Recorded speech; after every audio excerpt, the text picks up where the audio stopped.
Hello everyone and welcome to the Global Expert channel. Today we shall be looking at a scenario where China invades Taiwan. Tensions rise between the two countries and then eventually, as expected, China declares war on Taiwan. This of course prompts Taiwan's allies like Japan, South Korea, the Philippines,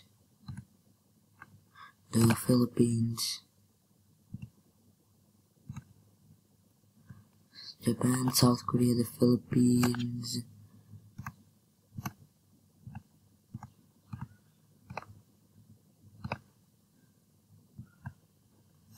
Vietnam,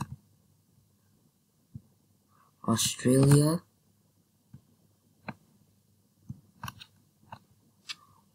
and of course the biggest of them all,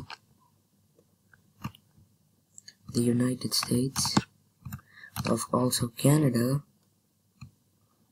France, and the UK all join this war. Of course, China will also have allies like North Korea, Laos, Cambodia, Myanmar, Pakistan, and Afghanistan. Of course, since Pakistan joins the war, we have India and its allies, Nepal, Bhutan, Bangladesh, and Sri Lanka, which is not an Indian ally, but is convinced by the US. We also have Thailand join the war. And we have Indonesia, Malaysia,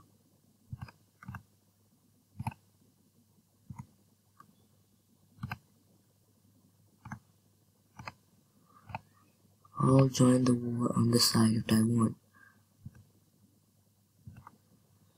In order to make sure that China cannot win this war, so that it can expand its influence. So already this war has gone beyond control point. So let's get into the video since we don't have enough time. Immediately we have Chinese forces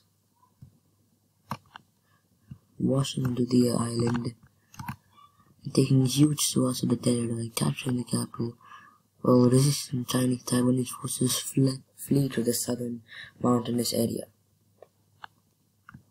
While we have North Korean forces pushing into the south, into South Korea. Of course, we also have allied forces pushing into, like Indian forces pushing into Pakistan. They make a spearhead here and they manage to take most of southern Pakistan, more like all of southern Pakistan. This region is heavily under-defended. India has much more powerful military than Pakistan, so this is fairly easy. Indian military men push into Pakistan and China. There are also some pushes here, as Indian forces want to take these territories right here. There are also the rebels in China, like Tibetan Liberation Front, Xinjiang Liberation Front, and Manchurians rise against China, as well as Hong Kongers and Macau. Eventually, China is starting to get defeated. Things are starting to turn against them, as literally everybody hates China. Only a few allies. North Korea, these guys are more like economic allies who are bribed into coming into this war. This is more like recent ally, and Pakistan is the greatest ally, but still very recent.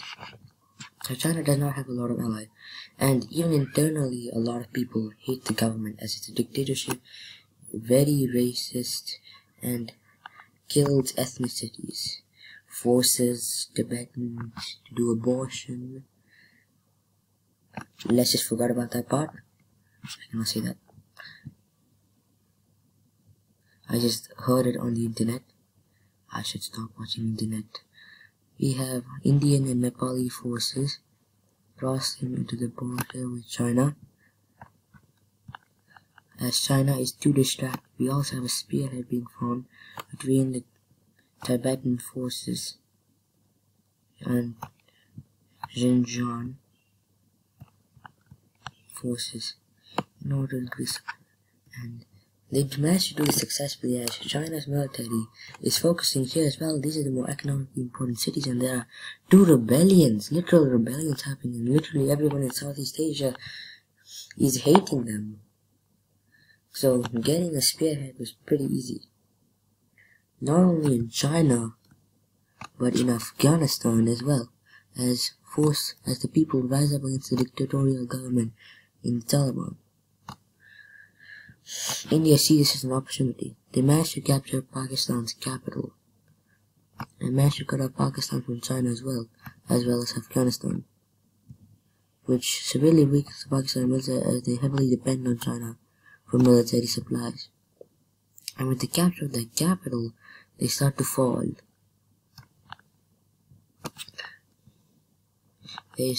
Pakistan gets pushed back to the Indus River, which India managed to successfully cross from the north. They managed to capture Pakistan's most important city, Karachi, and Pakistan surrenders. Immediately, the rebels begin making spearheads to connect with the Indian military, and with that, they make another spearhead to completely split Afghanistan in half. Because many more rebellions happen in this region, as well as in the northern region, and Afghanistan falls. Rebel forces capture these areas. The Taliban government cannot do anything. The southern regions can be taken, and the north also surrenders. You can also quickly assume that Chinese forces get overwhelmed here, since this is mostly mountain, and China just cannot fight in the mountains, as India is more heavily experienced in fighting in the mountains because of Indo-Pakistani wars in Kashmir, Kargil wars. So we can clearly assume that China is overrun by Indian and Tibetan and Uyghur forces. By the way, Uyghur people are the people living in Xinjiang. The Uyghur people, they're Islamic people. I heard that China arrested 1 million Uyghur people because they caused a few Islamic terrorist attacks, which is completely broken.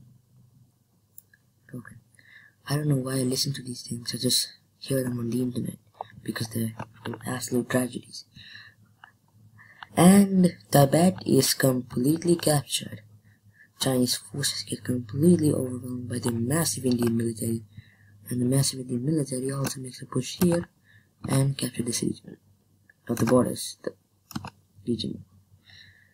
This as well, and Tibet is completely captured, and Xinjiang is on the left, because making spearheads is probably the best strategy ever, like the best ever strategy.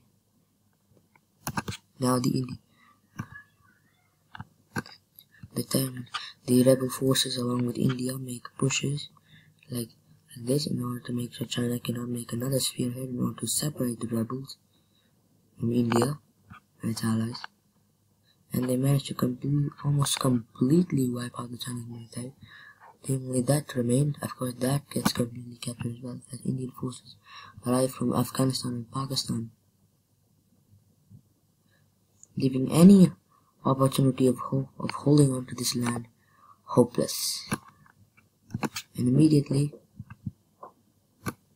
China, this area is completely, the area's army, whatever Chinese army was left, surrenders to the Indian and rebel forces. Almost all of western China is captured, and now they begin making advances into eastern China, hoping to capture major Chinese cities. And speaking of the east, we have them fighting back, like really hard. South Korean forces push back North Korean forces. China has kicked from Taiwan. Cambodia gets pummeled by Vietnam and Thailand. Cambodia gets pummeled with Vietnam and Thailand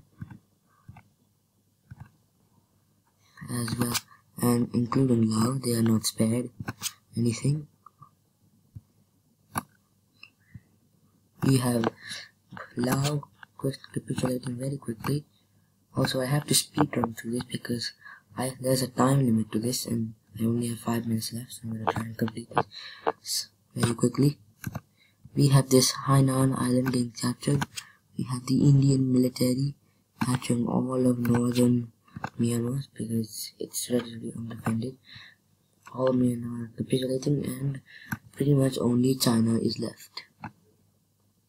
And North Korea, of course. We can't forget about them. But of course, they're not gonna be left for long. As South Korean, Japanese, and American forces push into North Korea. Kim Jong-un tries to find a nuclear weapon, and he did have the idea, but he was killed in a drone strike. North Korea is split into two, and China is ready. This area is taken away. North Korea is completely captured by South Korea, and they make a push into China, as they're very close to Beijing now. They're now getting very close to Beijing. They make a spearhead with the Manchu rebels, which is something that I do very often. Manchus also make a spearhead here, a very bloody spearhead. Of course, with Americans, Japanese, and South Korean aid, there's nothing that the Chinese military can do. And of course, they're fighting a war on almost all fronts. We're just going to assume that they completely surrender this area right here in order to protect the capital, but that's going to be. The Americans know this, and now they begin for a naval landing. They begin pushing their forces here. Indian, Vietnamese, Thai, and American forces all push into this area right here, capturing major cities like Hainan. They make a push into this area right here from this direction. They also meet up with Hong Kong rebels, and they must start making naval landings here. Start making naval landings area. This little peninsula here also gets a naval landing, and China starts to fall. These naval landings continue to make spearheads, which is something like I've already told you. I really like to do spearheads because it's a really smart strategy, and all of the Chinese coast is going to be separate, and China is now a landlocked country. Oh wait, there's still a little bit of coast, but I think you can call China effectively landlocked because the area is completely controlled by the Americans. Not for long controlled by China, because that is also captured. We have American forces pushing up here, and pushing into Beijing, and eventually Beijing gets captured. Just because China lost a couple doesn't mean they surrender, but they lost all of their valuable spots, making even more spearheads. I have them making big spearheads now. Now the Chinese military has basically lost its only way of making a lot of spearheads. You can effectively call China lost. A lot of important areas are being taken by the Americans and their allies. And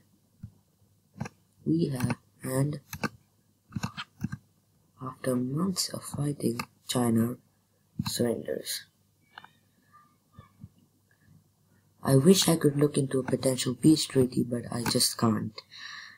I just don't have enough time. My time limit is almost over. So thanks for watching this video. Please subscribe, please like and comment down below if you have any more ideas. Hope you enjoyed this video. See you next time.